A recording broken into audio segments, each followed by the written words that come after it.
ഈശോ മിശിഹായ്ക്ക് സ്തുതിയായിരിക്കട്ടെ. ഈശോ മിശിഹായിൽ സ്നേഹിക്കപ്പെടുന്ന മാതാപിതാക്കളെ, സഹോദരങ്ങളെ, പ്രഭാതത്തിൽ ദൈവത്തിൻ്റെ അനന്തമായ സ്നേഹവും കൃപയും സൗഖ്യവും നമ്മുടെ ജീവിതത്തിൽ വന്ന് നിറയട്ടെ എന്ന് പ്രാർത്ഥിക്കുന്നു. 2 രാജാക്കന്മാരുടെ പുസ്തകം 2-ാം അധ്യായം 1 മുതൽ തിരുവചനങ്ങളിലൂടെ നാം കടന്നു പോകുമ്പോൾ ദൈവത്തിൻ്റെ ശക്തനായ പ്രവാചകനായ തിഷ്ബിനായ ഏലിയയെക്കുറിച്ച് നമ്മൾ കാണുകയാണ്. ഏലിയ സ്വർഗത്തിലേക്ക്, ദൈവം ഏലിയയെ സ്വർഗത്തിലേക്ക് എടുക്കുന്നതിന് മുൻപ് ഏലിയയിലൂടെ ഏലീഷയെ അഭിഷേകം ചെയ്തിരുന്നു, ഏലിയായുടെ പിൻഗാമിയായിട്ട്. ഇപ്പോൾ ഏലിയ സ്വർഗത്തിലേക്ക് എടുക്കപ്പെടാൻ പോവുകയാണ്. ഏലിയായും എലീഷായും ഗിൽഗാലിൽ നിന്ന് വരുമ്പോൾ ഏലിയ എലീഷയോട് പറയുന്നുണ്ട്, നീ ഇവിടെ നിൽക്കുക, ദയവ് ചെയ്ത് നീ ഇവിടെ നിൽക്കുക. കർത്താവ് എന്നെ മറ്റൊരു സ്ഥലത്തേക്ക് അയക്കാൻ പോവുകയാണ്, ബഥേലിലേക്ക് അയച്ചിരിക്കുന്നു. എലീഷ പറഞ്ഞു, കർത്താവിനെയും അങ്ങയെയും സാക്ഷിയാക്കി ഞാൻ പറയുന്നു, അങ്ങേ വിട്ട് ഞാൻ മാറില്ല. അവർ കർത്താവ് ആഗ്രഹിച്ച ബഥേലിൽ എത്തി. അവിടുത്തെ പ്രവാചക ഗണം എലീഷയോട് ചോദിച്ചു, നിന്റെ യജമാനൻ ഇന്ന് എടുക്കപ്പെടുമെന്ന് നിനക്കറിയാമോ?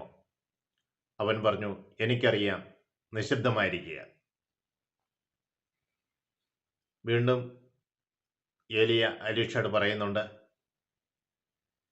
കർത്താവ് എന്നെ ജെറീക്കോയിലേക്ക് അയച്ചിരിക്കുന്നു, അതുകൊണ്ട് ദയവ് ചെയ്ത് നീ ഇവിടെ നിൽക്കുക. അവൻ വീണ്ടും പറയുന്നുണ്ട്, കർത്താവിനെയും അങ്ങയെയും സാക്ഷ്യമാക്കി ഞാൻ പറയുന്നു, ഞാൻ അങ്ങയെ വിട്ടുപിരിയുകയില്ല. അവർ ജെറീക്കോയിലെത്തി. അവിടുത്തെ പ്രവാചകഗണം എലീഷയോട് ചോദിച്ചു, നിന്റെ യജമാനൻ ഇന്ന് എടുക്കപ്പെടുമെന്ന് നിനക്കറിയാമോ? അവൻ പറഞ്ഞു, എനിക്കറിയാം, നിശ്ചിതമായിരിക്കുക. വീണ്ടും ഏലിയ എലീഷയോട് പറയുന്നുണ്ട്, കർത്താവ് എന്നെ ജോർദാനിലേക്ക് അയച്ചിരിക്കുന്നു, അതുകൊണ്ട് ദയവ് ചെയ്ത് നീ ഇവിടെ നിൽക്കുക. അവൻ വീണ്ടും പറയുന്നു, കർത്താവിനെയും അങ്ങേയും പ്രതി അങ്ങേയും സാക്ഷി നിർത്തി ഞാൻ പറയുന്നു, ഞാൻ അങ്ങേ വിട്ടുപിരിക്കുകയില്ല.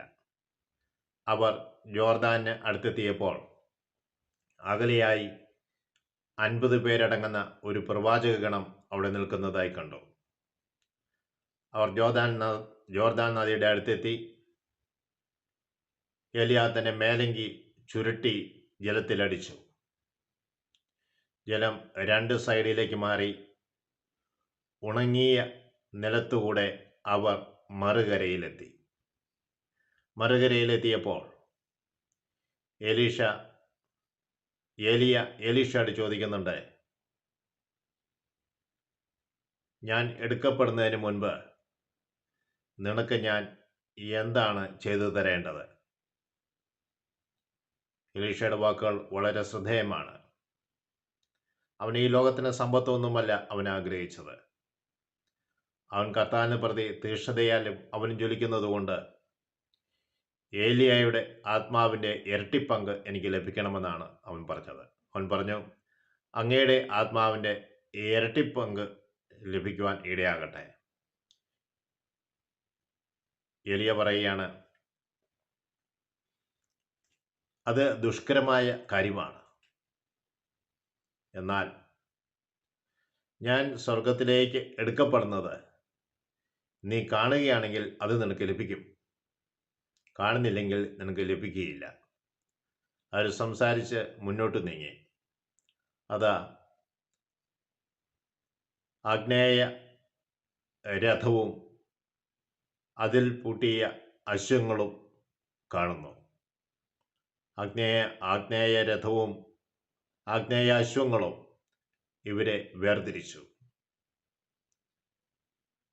എലിയ ചുഴലിക്കാറ്റിലൂടെ സ്വർഗത്തിലേക്ക് ഉയർന്നു പോകുന്നത് എലീഷ കണ്ടു. അവൻ ഉച്ചത്തിൽ നിലവിളിച്ചു, എൻ്റെ ദൈവമേ, എൻ്റെ പിതാവേ, എൻ്റെ പിതാവേ എന്ന് പറഞ്ഞ് അവൻ വിളിക്കുകയാണ്. എൻ്റെ പിതാവേ, എൻ്റെ പിതാവേ എന്ന് വിളിച്ചു. തുടർന്നും അവൻ പറയുന്നത്, സാരഥികളും രഥങ്ങളും എന്ന് പറഞ്ഞു നിർത്തുകയാണ്. പ്രിയ സഹോദരങ്ങളെ, എലീഷ തൻ്റെ വസ്ത്രം കീറുകയാണ്. വേദനയാണ്. തൻ്റെ കൂടെ ഉണ്ടായിരുന്ന തൻ്റെ യജമാനൻ സ്വർഗത്തിലേക്ക് എടുക്കപ്പെടുമ്പോൾ തൻ്റെ കൂടെ യജമാനനില്ലല്ലോ എന്നൊരു വേദനയാണ്. എന്നാൽ ഏലിയ കൊടുത്ത വാക്ക് പൂർത്തിയാകുന്നുണ്ട്.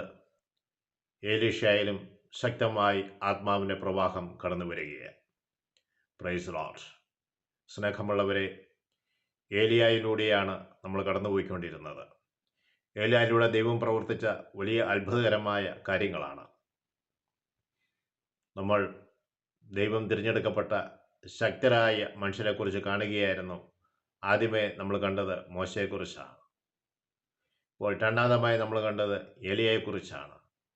പ്രിയ സഹോദരങ്ങളെ, ദൈവത്തിൻ്റെ ആത്മാവിനാൽ നിറയുവാനും സഭയെ പടുത്തുയർത്തുവാനും സഭയെ നവീകരിക്കുവാനും ദൈവത്തിൻ്റെ ആത്മാവ് നമ്മൾ വന്ന് നിറയട്ടെ. സഭ എന്ന് പറയുന്നത് ഞാൻ അടങ്ങുന്ന ഒരു കുടുംബമാണ്.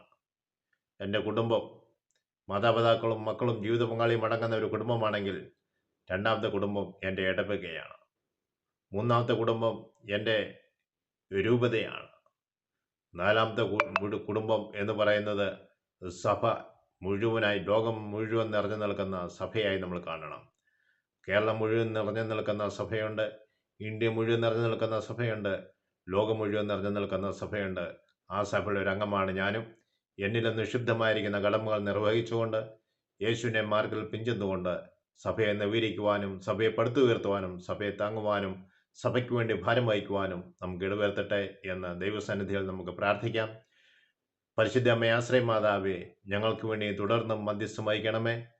ഇന്നേ ദിവസം പ്രത്യേകിച്ച് കാലിൻ്റെ തുടയല് പൊട്ടി അല്ലെങ്കിൽ ഇടുപ്പല് പൊട്ടി ഹോസ്പിറ്റലിൽ കഴിയുന്ന ഒരമ്മച്ചിയെ ഞങ്ങൾ സമർപ്പിച്ചു പ്രാർത്ഥിക്കുന്നു. വിവാഹവാർഷിക ദിനത്തിൽ വിശുദ്ധ കുർബാന സമർപ്പിച്ച് താഴേക്ക് ഇറങ്ങിയപ്പോൾ അവരുടെ സ്റ്റെപ്പ് അറിയാതെ അവർ താഴേക്ക് വീണു. അവരുടെ തുടയുടെ ഇടുപ്പല് പൊട്ടി അവർ ഓപ്പറേഷനിൽ അസഹ്യമായ വേദനയിൽ കഴിയുന്നു. ഇതുപോലെ അസ്ഥി സംബന്ധമായ രോഗത്തിലും ഓപ്പറേഷനിലും കഴിയുന്ന എല്ലാ മക്കളെയും ഈശോയെ അവിടെ തിരുഹൃദയത്തിലേക്ക് ഞങ്ങൾ സമർപ്പിക്കുന്നു. നാഥ, അവരെ നീ തൊട്ട് നീ അനുഗ്രഹിക്കണമേ. എല്ലാ രോഗത്തിൽ നിന്നും തകർച്ചകളിൽ നിന്നും ബന്ധനങ്ങളിൽ നിന്നും ഈ മക്കളെ നീ വിമോചിപ്പിക്കണമേ. പരിശുദ്ധമാവോ അവരിൽ വന്ന് നിറയട്ടെ. ആശ്രയമാതാവ് അവർക്ക് വേണ്ടി പ്രത്യേകം മധ്യസ്ഥം വഹിക്കണമേ. ഞങ്ങളെ ശ്രമിച്ചുകൊണ്ടിരിക്കുന്നവർക്ക് വേണ്ടി ഈ ടോക്ക് മറ്റുള്ളവർക്ക് പകർന്നു കൊടുക്കുന്നവർക്ക് വേണ്ടി പ്രത്യേകം മധ്യസ്ഥം വഹിക്കണമേ. പിതാവിനും പുത്രനും പരിശുദ്ധാത്മാവിനും സ്തുതി. ഈശോ മിശിഹായ്ക്ക് സ്തുതിയായിരിക്കട്ടെ.